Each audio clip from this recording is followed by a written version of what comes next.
ಎಲ್ಲರಿಗೂ ನಮಸ್ತೆ. ನನ್ನ ಕಥೆ ನಿಮ್ಮ ಜೊತೆ ಇಂತಿ ನಿಮ್ಮ ತೀರ್ಥಶಿವು ಎನ್ನುವ ನನ್ನ ಯೂಟ್ಯೂಬ್ ಚಾನಲ್ಗೆ ನಿಮ್ಮೆಲ್ಲರಿಗೂ ಹೃತ್ಪೂರ್ವಕ ಸ್ವಾಗತ. ನಾನು ನಿಮ್ಮ ತೀರ್ಥಶಿವು.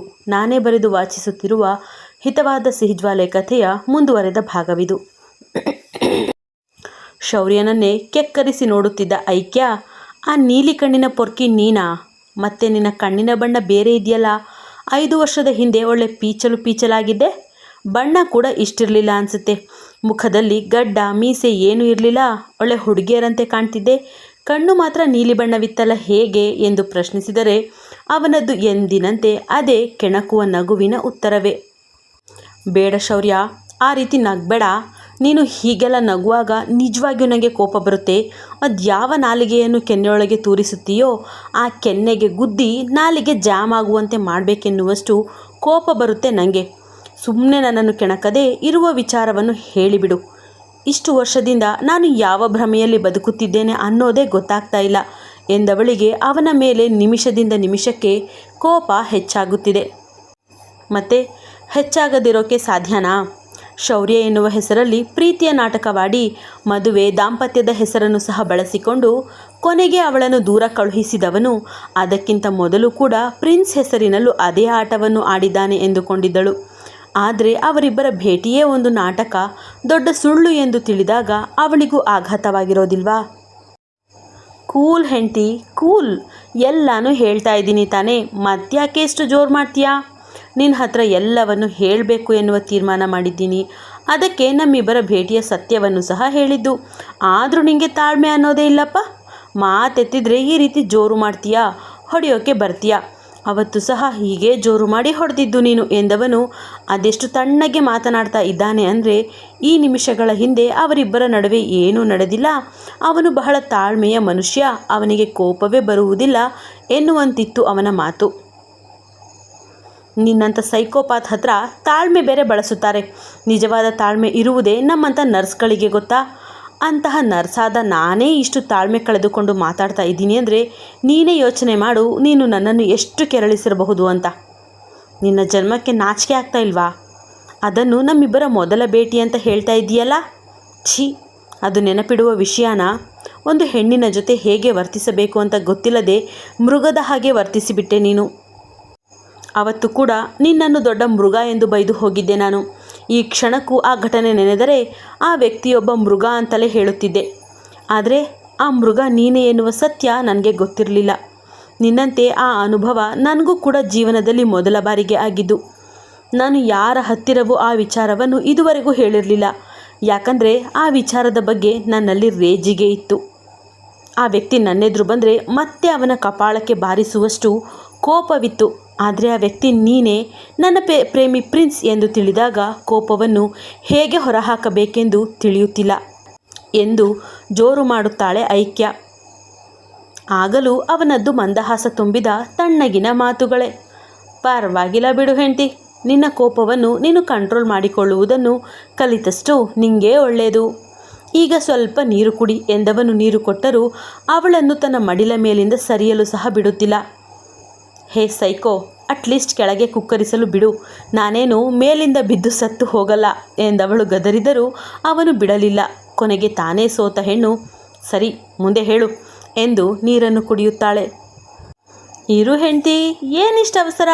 ನಿಂಗೆ ಚಳಿ ಆಗ್ತಾ ಇಲ್ವಾ ಎನ್ನುತ್ತಾ ಅವರಿಬ್ಬರಿಗೂ ಬೆಡ್ಶೀಟ್ ಹೊದಿಸುವ ಶೌರ್ಯ ಬೇಕಂತಲೇ ಅವಳ ತಾಳ್ಮೆಯನ್ನು ಕೆಣಕುತ್ತಿದ್ದಾನೆ ಎನ್ನುವುದನ್ನು ಅರಿತುಕೊಂಡ ಐಕ್ಯ ನಂತರ ಯಾವುದೇ ರಗಳೆ ತೆಗೆಯಲಿಲ್ಲ. ಅದೇ ಹೆಂಡತಿ, ಅವತ್ತು ನೀನು ನನಗೆ ಹೊಡೆದು ಹೋದ ನಂತರ ನಾನು ಸಹ ನಿನ್ನ ಹಿಂದೆನೇ ಬಂದೆ. ಆದರೂ ನೀನು ಹಾಲೊಳಗೆ ಹೋದ ನಂತರ ನನ್ನ ಕಣ್ಣಿಗೆ ಕಾಣಲಿಲ್ಲ. ಅದಕ್ಕೆ ವಾಪಸ್ ಬಂದು ಅಲ್ಲೇ ನಿಂತೆ. ಯಾಕೆ ಹೇಳು? ಮತ್ತೆ ನೀನು ಯಾರನ್ನಾದರೂ ಅಲ್ಲಿಗೆ ಕರ್ಕೊಂಡು ಬರಬಹುದು, ನನ್ನೊಂದಿಗೆ ಯಾರೋ ಒಬ್ಬ ಮಿಸ್ಬಿಹೇವ್ ಮಾಡಲು ಬಂದ ಅಂತ ಹೇಳಬಹುದು ಎಂದೆಲ್ಲ ಯೋಚಿಸಿ ನಾನೇನೋ ಅಲ್ಲೇ ನಿಂತಿದ್ದೆ. ಆದರೆ ನೀನು ಎಲ್ಲ ಹುಡುಗಿಯರಂತಲ್ಲ, ನೀನು ಡಿಫ್ರೆಂಟ್ ಎನ್ನುವುದನ್ನು ತೋರಿಸಿಬಿಟ್ಟೆ. ನೀನೇ ನನಗೆ ಹೊಡೆದು ಹೋಗಿದ್ರಿಂದ ಸಹಾಯಕ್ಕಾಗಿ ಬೇರೆ ಯಾರನ್ನು ಕರೆದುಕೊಂಡು ಬಾರದ ನಿನ್ನ ಧೈರ್ಯ ನನಗೆ ಹೆಚ್ಚು ಇಷ್ಟವಾಗಿತ್ತು. ಅದೇ ಹೊತ್ತಿಗೆ ಅಚ್ಚು ಎಂದು ಯಾರೋ ಕರೆಯುವುದು ಕೇಳಿದಾಗ ಈ ಅಚ್ಚು ಅಂದರೆ ನನ್ನ ಅಕ್ಕನ ಗೆಳತಿಯೇ ಇರಬಹುದಾ ಎಂದುಕೊಂಡು ನಾನು ಸುತ್ತಲೂ ನೋಡುವಾಗ ಅಚ್ಚು ಎಂದು ಕರೆಯುತ್ತಿದ್ದ ವ್ಯಕ್ತಿಯ ಬಳಿಗೆ ಓಡಿ ಬಂದದ್ದು ನೀನೇ. ಆತ ವೀಲ್ ಚೇರ್ ಮೇಲೆ ಕುಳಿತಿದ್ರು, ಅಂದರೆ ಅದು ನಿಮ್ಮಪ್ಪ. ಅವರೆಲ್ಲ ಮನೆಗೆ ಹೋಗಲು ಸಿದ್ಧವಾಗಿದ್ದರು. ಆಗ ನಿನ್ನನ್ನು ಕರೆದ ನಿನ್ನ ಅಪ್ಪ ಏನೋ ಹೇಳಿದಾಗ ನೀನು ಅವರಿಗೆ ಧೈರ್ಯ ಹೇಳುವಂತೆ ಮಾತಾಡಿ ಅವರನ್ನೆಲ್ಲ ಕಾರು ಹತ್ತಿಸಿ ಕಳಿಸಿದೆ.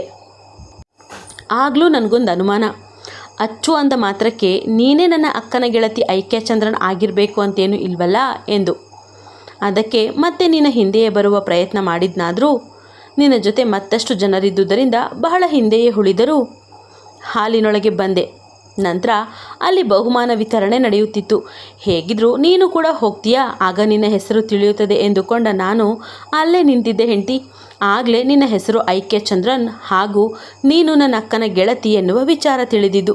ಅದನ್ನು ಕೇಳಿ ನನಗೇನೂ ಆಘಾತವಾಗಲಿಲ್ಲ, ಬದಲಾಗಿ ರೊಟ್ಟಿ ಜಾರಿ ತುಪ್ಪಕ್ಕೆ ಬಿತ್ತು ಎನ್ನುವಷ್ಟು ಖುಷಿಯಾಗಿತ್ತು. ಆಗಲೇ ನೀನೇ ನನ್ನ ಹೆಂಡತಿಯ ಜಾಗಕ್ಕೆ ಫಿಕ್ಸ್ ಎಂದುಕೊಂಡೆ. ನನ್ನ ಹೆಂಡತಿಯ ಪೋಸ್ಟನ್ನು ನಿನಗಾಗಿ ಮೀಸಲಿರಿಸಿಬಿಟ್ಟೆ. ಅಷ್ಟು ಇಷ್ಟವಾಗಿದ್ದೆ ನೀನು. ಜೊತೆಗೆ ಸಹಾಯಕ್ಕೆ ಅಕ್ಕ ಕೂಡ ಇದ್ಲಲ್ಲ, ಹಾಗಾಗಿ ಅಲ್ಲೇ ನಗುತ್ತಾ ನಿಂತೆ. ನಂತರ ನನ್ನ ಅಕ್ಕ, ನೀನು, ಸ್ವೀಟಿ ಎಲ್ಲ ಜೊತೆಯಾಗಿ ಓಡಾಡುತ್ತಿದ್ದದ್ದು, ಆಗಾಗ ನಿನ್ನನ್ನು ಅಚ್ಚು ಅಚ್ಚು ಎಂದು ಎಲ್ಲರೂ ಕರೆಯುತ್ತಿದ್ದುದನ್ನು ಗಮನಿಸಿದೆ. ಏನೋ ಒಂದು ರೀತಿಯ ಖುಷಿಯಾಯಿತು.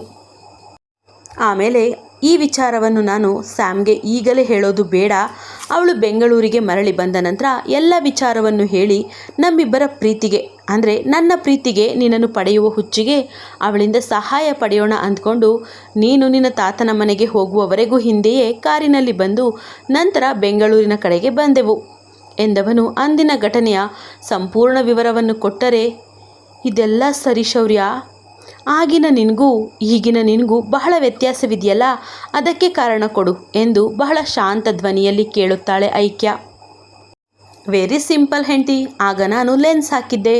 ಆಗ ಮಾತ್ರವೇ ಅಲ್ಲ, ಇನ್ನು 3-4 ಬಾರಿ ನಿನ್ನೊಂದಿಗೆ ಮಾತನಾಡಿದ್ದೆ. ಆಗೆಲ್ಲವೂ ನಾನು ಬೇರೆ ಬೇರೆ ಬಣ್ಣದ ಲೆನ್ಸ್ ಹಾಕುತ್ತಿದ್ದೆ. ನನಗೆ ದೃಷ್ಟಿದೋಷವೇನೂ ಇಲ್ಲವಾದರೂ ಆ ರೀತಿ ಬೇರೆ ಬಣ್ಣದ ಲೆನ್ಸ್ ಹಾಕುವ ಕ್ರೇಜ್ ಇತ್ತು. ಹಾಗಾಗಿ ಡಾಕ್ಟರ್ ಹತ್ರ ಟೆಸ್ಟ್ ಮಾಡಿಸಿ ನನಗೆ ಹೊಂದುವಂತಹ 3 ಬಣ್ಣದ ಲೆನ್ಸ್ಗಳನ್ನು ಇರಿಸಿಕೊಂಡಿದ್ದೆ. ಒಂದು ಬ್ಲೂ, ಇನ್ನೊಂದು ಗ್ರೇ, ಮತ್ತೊಂದು ಬ್ರೌನ್. ಈ ರೀತಿ 3 ಬಣ್ಣದ ಲೆನ್ಸ್ ಇತ್ತು ನನ್ನ ಹತ್ರ. ಮೊದಲ ಬಾರಿಗೆ ಬ್ಲೂ ಬಣ್ಣದ ಲೆನ್ಸ್ ಹಾಕಿ ನಿನ್ನನ್ನು ಭೇಟಿ ಮಾಡಿದ್ದು. ಅದರ ನಂತರ 2 ಬಾರಿಯೂ ಬ್ರೌನ್ ಮತ್ತು ಗ್ರೇ ಬಣ್ಣದ ಲೆನ್ಸ್ ಹಾಕಿ ನಿನ್ನೊಂದಿಗೆ ಮಾತಾಡಿದ್ದೆ. ಬಟ್ ಅದು ನಿನಗೆ ಗೊತ್ತಿಲ್ಲ ಬಿಡು. ಆಮೇಲೆ ಆಗ ನಾನು ಸಣ್ಣ ಇದ್ದೆ ಅಂತ ಪ್ರಶ್ನಿಸಿದೆ ಅಲ್ವಾ? ಹೌದು ಹೆಂಡತಿ, ಆಗ ನಾನು ಬಹಳ ಸಣ್ಣವಿದ್ದೆ. ಸಣ್ಣ ಅನ್ನೋದಕ್ಕಿಂತ ನಾನಾಗ ಆಸ್ಟ್ರೇಲಿಯಾದಲ್ಲಿ ಮಾಡಲಿಂಗ್ ಮಾಡ್ತಾಯಿದ್ದೆ. ಹಾಗಾಗಿ ಚಾಕ್ಲೇಟ್ ಬಾಯ್ ಲುಕ್ಗೋಸ್ಕರವೇ ಅಷ್ಟು ಸಣ್ಣವಿದ್ದದ್ದು. ಸಣ್ಣಗಿರಬೇಕು ಎನ್ನುವ ಕಾರಣಕ್ಕೆ ಡಯಟ್ ಕೂಡ ಮಾಡ್ತಾಯಿದ್ದೆ. ನಂತರ ನೀನು ಕೇಳಿದ್ದು ಬಣ್ಣ ತಾನೇ? ಬಣ್ಣ ಏನು ಬಿಡು ಹೆಂಡತಿ, ದಿನ ಕಳೆದಂತೆ ತಿಳಿಯಾಗುತ್ತಾ ಬಂತು. ಅದರಲ್ಲೂ ಸಿನಿಮಾ ಮತ್ತು ಮಾಡೆಲಿಂಗ್ ಇಂಡಸ್ಟ್ರಿಯಲ್ಲಿದ್ದರೆ ಕಪ್ಪಿದ್ದವನು ಬಿಳಿಯ ಬಣ್ಣಕ್ಕೆ ತಿರುಗಬಲ್ಲ. ಎಷ್ಟೋ ಹೀರೋಯಿನ್ಗಳ ಹಿಂದಿನ ಮತ್ತು ಈಗಿನ ಬಣ್ಣದ ಹೋಲಿಕೆ ಮಾಡಿ ನೋಡು. ನಾನು ಸಹ ಆಗಷ್ಟೇ ಮಾಡೆಲಿಂಗ್ ಇಂಡಸ್ಟ್ರಿಗೆ ಕಾಲಿರಿಸಿದ್ದೆ. ಕೆಲವೊಂದು ಸ್ಟೇಜ್ ಶೋ, ರ್ಯಾಂಪ್ ವಾಕ್ ಕೂಡ ಮಾಡಿದ್ದೆ. ಆಗ ನನಗೆ ಮೇಕಪ್ ಅಲರ್ಜಿಯಾಗಿ ಚರ್ಮದ ಬಣ್ಣ ತುಸು ಕಪ್ಪಿಗೆ ತಿರುಗಿತ್ತು. ಹಾಗಾಗಿ ನಿನ್ನೆದುರು ಸ್ವಲ್ಪ ಕಪ್ಪಾಗಿ ಕಾಣಿಸಿಕೊಂಡಿದ್ದೆ ಅಷ್ಟೇ. ಅದರ ಹೊರತು ಯಾವಾಗಲೂ ನಾನು ಬಿಳಿ ಬಣ್ಣವೇ ಇರೋದು. ನನ್ನ ಅಮ್ಮನ ಬಣ್ಣ ನಾನು. ಮಾಡಲಿಂಗೋಸ್ಕರವೇ ನಾನು ಕ್ಲೀನ್ ಶೇವ್ ಕೂಡ ಮಾಡ್ತಾ ಇದ್ದಿದ್ದು. ಮತ್ತು ನಿನಗೋಸ್ಕರವೇ ನಾನು ತೂಕ ಹೆಚ್ಚಿಸಿಕೊಂಡಿದ್ದು ಹೆಂಡತಿ. ನಿನಗೋಸ್ಕರವೇ ದೇಹವನ್ನು ದಂಡಿಸಿ ಸದೃಢಗೊಳಿಸಿಕೊಂಡಿದ್ದು. ನಿನಗೋಸ್ಕರವೇ ಮೀಸೆ ಗಡ್ಡ ಬಿಡಲು ಆರಂಭಿಸಿ ಚಾಕ್ಲೇಟ್ ಬಾಯ್ ಲುಕ್ನಿಂದ ರಗಡ್ ಬಾಯ್ ಲುಕ್ಗೆ, ಅಲ್ಲಲ್ಲ ವಿಲನ್ ಲುಕ್ಕಿಗೆ ಬದಲಾಗಿದ್ದು. ಯಾಕಂದರೆ ಸ್ಯಾಮ್ ಹೇಳಿದ್ಲು ನಿನಗೆ ಸಿನಿಮಾದ ಹೀರೋಗಳಿಗಿಂತ ವಿಲನ್ಗಳು ಹೆಚ್ಚು ಇಷ್ಟವೆಂದು. ಯಾವುದೇ ಸಿನಿಮಾವನ್ನು ನೋಡಿದರೂ ಅದರಲ್ಲಿ ಬರುವ ಹೀರೋಯಿನ್ಗಳನ್ನು ಮೆಚ್ಚದ ನೀನು ಹೆಚ್ಚಾಗಿ ವಿಲನ್ಗಳನ್ನು ಇಷ್ಟಪಡ್ತಿದ್ದೆ. ಅವರ ಡೈಲಾಗ್ಗಳನ್ನು ಚಾಚು ತಪ್ಪದೆ ಹೇಳ್ತಿದ್ದೆ. ವಿಲನ್ ಇದ್ದರೆ ಮಾತ್ರ ಹೀರೋಗೆ ಒಂದು ವ್ಯಾಲ್ಯೂ ಎನ್ನುತ್ತಿದ್ದೆ ಎಂದೆಲ್ಲವೂ ಸ್ಯಾಮ್ ಹೇಳಿದ್ಲು. ಅದೇ ರೀತಿ ಅವಳ ಹತ್ರ ನೀನು ನಿನ್ನ ಹುಡುಗ ಹೇಗೆ ಇರಬೇಕು ಅಂತ ಹೇಳಿದ್ಯೋ ಅದೇ ರೀತಿ ನಾನು ನನ್ನನ್ನು ಬದಲಾಯಿಸಿಕೊಂಡೆ ಹೆಂಡತಿ. ಅದುವರೆಗೂ ಡಯಟ್ ಎನ್ನುತ್ತಿದ್ದ ನಾನು ಚೆನ್ನಾಗಿ ತಿಂದು ಮೈ ಬೆಳೆಸುವಾಗ ಆಸ್ಟ್ರೇಲಿಯಾದ ನನ್ನ ಗೆಳೆಯರೆಲ್ಲ ಆಶ್ಚರ್ಯ ತೋರುತ್ತಿದ್ದರು. ಅಷ್ಟೇ ಅಲ್ಲ, ನಿನಗೋಸ್ಕರವೇ ನಾನು ಮಾಡೆಲಿಂಗ್ ಬಿಟ್ಟು ಮಾಡೆಲಿಂಗ್ ಏಜೆನ್ಸಿ ಆರಂಭಿಸಿ ಆ್ಯಡ್ ಕಂಪನಿ ತೆರೆದು ಬೇರೆ ಮಾಡೆಲ್ಗಳಿಗೆ ಅವಕಾಶ ಕೊಡಲು ಆರಂಭಿಸಿದ್ದು. ಒಟ್ನಲ್ಲಿ ನಿನಗೋಸ್ಕರವೇ ಪ್ರಿನ್ಸ್ ಎನ್ನುವ ನಾನು ನನ್ನ ವೇಷಭೂಷಣಗಳನ್ನು ಬದಲಾಯಿಸಿಕೊಂಡೆ. ಎಲ್ಲವೂ ನಿನಗಾಗಿ ಗೊತ್ತಾ ಹೆಂಡತಿ ಎಂದವನಿಗೆ, ವೇಷಭೂಷಣಗಳನ್ನು ಬದಲಾಯಿಸಿಕೊಂಡ್ರೆ ಸಾಕಾ, ವ್ಯಕ್ತಿತ್ವ ಬದಲಾಗಲಿಲ್ವಲ್ಲ? ಅದು ಸರಿ, ನೀನು ಮತ್ತು ನಿನ್ನ ಅಕ್ಕ ಹೇಗೆ ನನ್ನನ್ನು ಬಲಿಪೂಜೆಗೆ ಸಿದ್ಧ ಮಾಡಿದ್ದು ಎಂದು ಪ್ರಶ್ನಿಸುತ್ತಾಳೆ. ವಾಟ್? ಬಲಿಪೂಜೆ ಇಟ್ ಮೀನ್ಸ್ ಹಾಗಂದ್ರೆ ಏನರ್ಥ ಹೆಂಡತಿ ಎಂದವನ ಅಮಾಯಕ ಪ್ರಶ್ನೆಗೆ ಮುಖವನ್ನು ಗಂಟು ಹಾಕುವ ಐಕ್ಯ, ನೀನು ಮತ್ತು ನಿನ್ನ ಅಕ್ಕ ಇಬ್ಬರು ಸೇರಿ ನನ್ನನ್ನು ಬಲಿ ಕೊಡಲು ಯಾವ ರೀತಿ ತಯಾರಿ ಮಾಡಿದ್ರಿ ಅಂತ ಕೇಳ್ತಾ ಇದ್ದೀನಿ. ನೀನು ಇಷ್ಟೆಲ್ಲ ನಾಟಕ ಮಾಡಿದ್ದು ಒಂದು ಕಡೆಯಿಂದ ನೋವು ಕೊಡ್ತಾ ಇದ್ದರೆ, ನಿನ್ನ ಅಕ್ಕ ಅಷ್ಟು ಚೆನ್ನಾಗಿ ನಾಟಕ ಮಾಡಿದಳು ಎನ್ನುವ ವಿಚಾರ ಮತ್ತೊಂದು ಕಡೆಯಿಂದ ನೋವು ಕೊಡ್ತಾ ಇದೆ ನನಗೆ. ನಿಮ್ಮದೊಂಥರ ಕೆಟ್ಟ ಫ್ಯಾಮಿಲಿ ಅಲ್ವಾ ಶೌರ್ಯ? ಬೇರೆಯವರ ಬದುಕನ್ನು ಹಾಳು ಮಾಡೋದಾದರೆ ಅಣ್ಣ ತಮ್ಮ ಅಕ್ಕ ತಮ್ಮ ಎಲ್ಲ ಒಂದಾಗ್ಬಿಡ್ತೀರಾ. ಈ ಮೊದಲು ಅಷ್ಟೇ ನನ್ನ ಬದುಕನ್ನು ಹಾಳು ಮಾಡುವ ಸಲುವಾಗಿ ನೀನು ಮತ್ತು ನಿನ್ನ ಅಣ್ಣ ಒಂದಾದ್ರಿ. ಅದಕ್ಕೂ ಮೊದಲೇ ನನ್ನನ್ನು ಬಲಿ ತೆಗೆದುಕೊಳ್ಳುವ ಸಲುವಾಗಿಯೇ ನೀನು ಮತ್ತು ನಿನ್ನ ಅಕ್ಕ ಒಂದಾಗಿದ್ದೀರಾ? ಸರಿ, ಮುಂದೆ ಹೇಳು, ನನ್ನನ್ನು ನಿಮಗೆ ಬಲಿ ಕೊಡಲು ಹೇಗೆ ತಯಾರಿ ಮಾಡಿದ್ರಿ ನೀವು ಎಂದು ಒರಟಾಗಿ ಪ್ರಶ್ನಿಸುತ್ತಾಳೆ ಐಕ್ಯ. ಅದೇಕೋ ಈ ಬಾರಿ ಮಾತ್ರ ನಿಜಕ್ಕೂ ಶೌರ್ಯ ತುಸು ಬೇಸರ ವ್ಯಕ್ತಪಡಿಸುತ್ತಾನೆ. ಅವಳ ಮಾತಲ್ಲೂ ಅರ್ಥವಿದೆಯಲ್ಲ ಅನಿಸಿತ್ತು ಅವನಿಗೂ. ಡೈವರ್ಸ್ ವಿವಾದ ನಡೆಯುವಾಗ ಒಂದು ವಾರ ಅವಳು ತನ್ನೊಂದಿಗೆ ಮಾತನಾಡದೆ ಕೆಲಸಕ್ಕೆ ಹೋಗುತ್ತಾ ಎಲ್ಲರೊಂದಿಗೂ ನಗುತ್ತಾ ಮಾತಾಡ್ತಾ ಓಡಾಡುತ್ತಿದ್ದಳು ಎನ್ನುವ ಕೋಪಕ್ಕೆ ಅವಳ ಕೆಲಸವನ್ನು ಕಿತ್ತುಕೊಂಡು ಅವಳನ್ನು ನಡು ರಸ್ತೆಯಲ್ಲಿ ಅಡ್ಡ ಹಾಕಿ ಅವನು ಮತ್ತು ಶ್ರಮ್ ಇಬ್ಬರು ಸೇರಿ ಅವಳಿಗೆ ಬೈದದ್ದು. ಅವರಿಬ್ಬರು ಸೇರಿಯೇ ಈ ಗತಿ ಕಾಣಿಸಿದ್ದು. ಸ್ಯಾಮ್ ಕೊಲೆಯ ಕೊಲಗಾತಿಗೆ ಇದಕ್ಕಿಂತ ದೊಡ್ಡ ಶಿಕ್ಷೆ ಮತ್ತೇನಿದೆ ಎಂದೆಲ್ಲ ಅಣಕಿಸಿ ಸುರಿಯುವ ಮಳೆಯಲ್ಲಿ ಅವಳನ್ನು ಬಿಟ್ಟು ಹೋಗಿದ್ದು ಎಲ್ಲವೂ ಅವನಿಗೆ ಈಗ ನೆನಪಾಗಿತ್ತು. ಅದೇ ವಿಚಾರವನ್ನು ನೆನಪಿಸಿಕೊಂಡು ಐಕ್ಯ ಕೂಡ ಅಷ್ಟು ಒರಟಾಗಿ ಮಾತಲ್ಲೇ ಅವನನ್ನು ಇರಿದಿದ್ದು. ಕಾರಣ ಏನೇ ಇರಬಹುದು, ಆದರೆ ಇವನು ಅವಳನ್ನು ತಪ್ಪು ತಿಳಿದು ಇನ್ನಿಲ್ಲದಂತೆ ಕಾಡಿದ್ದು. ನೋವು ಕೊಟ್ಟಿದ್ದೆಲ್ಲ ಸತ್ಯವೇ ತಾನೇ? ಕೈ ಹಿಡಿದ ಗಂಡನೇ, ಬದುಕನ್ನು ಹಂಚಿಕೊಂಡವನೇ ನಡು ರಸ್ತೆಯಲ್ಲಿ ಅವಳನ್ನು ಬಿಟ್ಟು ಹೋದಾಗ, ಅದರಲ್ಲೂ ಅವಳ ಶತ್ರುವಿನ ಜೊತೆಗೂಡಿ ನಗುತ್ತಾ ಅಪಹಾಸ್ಯ ಮಾಡಿ ಬಿಟ್ಟು ಹೋದಾಗ ಅವಳ ಮನಸ್ಸಿಗೂ ಘಾಸಿಯಾಗಿರಬಹುದು ಅಲ್ಲವೇ? ಕೆಲ ಹೊತ್ತಿನ ಮೌನದ ನಂತರ ತಾನೇ ಮಾತನಾಡುವ ಶೌರ್ಯ, ಒಂದೆರಡು ದಿನದ ನಂತರ ನೀನು ಸ್ಯಾಮ್ ಸ್ವೀಟಿ ಎಲ್ಲ ಕೇರಳದಿಂದ ವಾಪಸ್ ಬಂದ್ರಿ. ಆಗಲೇ ನಾನು ಸ್ಯಾಮ್ನ ಭೇಟಿ ಮಾಡಿದ್ದು, ನಿನ್ನನ್ನು ನೋಡಿದ ಬಗ್ಗೆ ಹೇಳಿದ್ದು. ಅಷ್ಟು ಮಾತ್ರವೇ ಅಲ್ಲ, ಬಾತ್ರೂಮಿನಲ್ಲಿ ನಿನ್ನನ್ನು ಮಾತನಾಡಿಸಿದೆ ಅಂತಲೂ ಹೇಳಿದೆ. ಆದರೆ ಉಳಿದದ್ದು ಹೇಳಲಿಲ್ಲ. ಬದಲಾಗಿ ನನಗೆ ನೀನು ಇಷ್ಟವಾಗಿದ್ದೀಯಾ ಅಂತ ಮಾತ್ರ ಹೇಳಿದ್ದು. ನಿಜ ಹೇಳ್ತಾ ಇದೆಯಾ ಪ್ರಿನ್ಸ್? ನೀನು ನಮ್ಮ ಅಚ್ಚುವನ್ನು ಲವ್ ಮಾಡ್ತಾ ಇದೆಯಾ? ಕೇವಲ ಒಂದು ಭೇಟಿಗೆ, ಒಂದು ದಿನದ ಮುಖ ಪರಿಚಯಕ್ಕೆ ನೀನು ಅವಳನ್ನು ಲವ್ ಮಾಡ್ತೀನಿ, ಮದುವೆ ಆಗ್ತೀನಿ ಅನ್ನೋದೆಲ್ಲ ಹಾಸ್ಯಾಸ್ಪದ ಅಲ್ವಾ? ನಿನಗೂ ಅವಳಿಗೂ ಬಹಳ ವ್ಯತ್ಯಾಸವಿದೆ. ಅವಳು ರೌಡಿ ಬೇಬಿ, ಕೋಪ ಬಂದರೆ ಪಕ್ಕಾ ಲೋಕಲ್ ರೌಡಿ ಎನ್ನುತ್ತಿದ್ದ ನನ್ನ ಅಕ್ಕನನ್ನು ತಡೆಯುವಂತೆ ನಾನು ಅವಳಿಗೋಸ್ಕರ ಹೇಗೆ ಬದಲಾಗಬೇಕು ಹೇಳು? ಖಂಡಿತವಾಗಿಯೂ ನಾನು ಬದಲಾಗುತ್ತೇನೆ. ಆದರೆ ನನಗವಳು ಬೇಕು. ಬೇರೆ ರೂಪದಲ್ಲಿ ಬಯಸುತ್ತಿಲ್ಲ, ಹೆಂಡತಿಯಾಗಿಯೇ ಬಯಸುತ್ತಿದ್ದೇನೆ. ಈಗಲೇ ಮದುವೆ ಆಗಬೇಕು ಅಂತ ಹೇಳಲ್ಲ. ನನ್ನ ಉದ್ಯಮ ಕೂಡ ಸೆಟಲ್ ಆಗಬೇಕು. ಅಮ್ಮ ಬಿಟ್ಟು ಹೋಗಿರುವ ಆಸ್ತಿ ಮತ್ತು ಆಸ್ಪತ್ರೆಯ ಮೇಲೆ ನನಗೆ ಆಸಕ್ತಿ ಇಲ್ಲ. ಸ್ವಂತ ಮಾಡೆಲಿಂಗ್ ಏಜೆನ್ಸಿಯ ಕಡೆ ಗಮನ ಕೊಡ್ತೀನಿ. ನನ್ನ ಉದ್ಯಮದಲ್ಲಿ ನಾನು ಹೆಸರು ಮಾಡಬೇಕು. ಹಾಗೆ ಅವಳಿಗೆ ಜವಾಬ್ದಾರಿ ಇದೆ ಅಂತೀಯಲ್ಲ, ಅವಳು ಕೂಡ ತನ್ನ ಜವಾಬ್ದಾರಿಯನ್ನು ನೆರವೇರಿಸಲಿ. ಅಷ್ಟರವರೆಗೂ ನಾವಿಬ್ಬರು ಲವ್ ಮಾಡ್ತೀವಿ. ಅದಕ್ಕೆ ನಿನ್ನ ಸಪೋರ್ಟ್ ಬೇಕು ಎಂದಾಗ ತಕ್ಷಣಕ್ಕೆ ಒಪ್ಪಿಕೊಂಡಳು ನನ್ನ ಅಕ್ಕ. ಆಗ ನನ್ನ ಮೇಲಿನ ಪ್ರೀತಿಗೆ ಒಪ್ಪಿಕೊಂಡಿದ್ದಾಳೆ ಅಂದ್ಕೊಂಡಿದ್ದೆ ಹೆಂಡತಿ. ಆದರೆ ಈಗ ತಿಳಿತು, ಅವಳು ಅಂದು ಒಪ್ಪಿಕೊಳ್ಳಲು ಕಾರಣ ನಿನ್ನ ಭಾವ ಅಂತ. ಅಂದರೆ ಅವಳು ನಿನ್ನ ಭಾವನನ್ನು ಲವ್ ಮಾಡ್ತಾ ಇದ್ಲಲ್ಲ, ಅವಳ ಪ್ರೀತಿಗೆ ನೀನಲ್ಲಿ ಅಡ್ಡಿಯಾಗಿ ಬಿಡ್ತೀಯೋ ಎನ್ನುವ ಕಾರಣಕ್ಕೆ ನಿನ್ನನ್ನು ನನಗೆ ಅಂಟಿ ಹಾಕುವ ಯೋಚನೆ ಮಾಡಿ ಒಪ್ಪಿಗೆ ಕೊಟ್ಟವಳು. ನೀನು ಎಂತಹ ಹುಡುಗನನ್ನು ಇಷ್ಟಪಡ್ತೀಯಾ ಎನ್ನುವ ಲಿಸ್ಟ್ ಕೊಟ್ಟಳು. ಅದರಂತೆಯೇ ಬದಲಾಗಿ ನಾಟಕವಾಡುವ ತೀರ್ಮಾನ ಮಾಡಿದೆ. ನಮ್ಮ ನಾಟಕದ ಮೊದಲ ಸ್ಟೆಪ್ ಅದೇ. ಅವತ್ತು ನಿನಗೆ ಕಾಲ್ ಮಾಡಿ ನಾನು ಐ ಲವ್ ಯು ಅಂತ ಹೇಳಿದ್ದು. ಆ ರೀತಿಯಲ್ಲಿ ಬಹಳ ಮೃದುವಾಗಿ ಮಾತನಾಡುವ ಪ್ರಿನ್ಸ್ ಎಂದು ಗುರುತಿಸಿಕೊಂಡು ನಂತರ ನಿನ್ನೊಂದಿಗೆ ಒಡನಾಟ ಆರಂಭಿಸಿದ್ದು.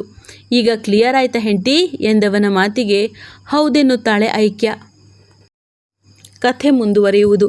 ಎಂದಿನಂತೆ ನಿಮ್ಮ ಪ್ರೋತ್ಸಾಹದ ನಿರೀಕ್ಷೆಯಲ್ಲಿ. ಕತೆ ಮತ್ತು ಸಂಚಿಕೆ ಇಷ್ಟ ಆಗಿದ್ದರೆ ಲೈಕ್ ಮಾಡೋದನ್ನು ಮರಿಬೇಡಿ.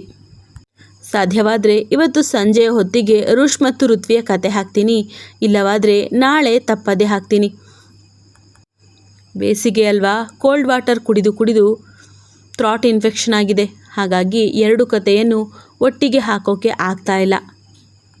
ಕಥೆ ಕೇಳಿದ್ದಕ್ಕೆ ಧನ್ಯವಾದಗಳು.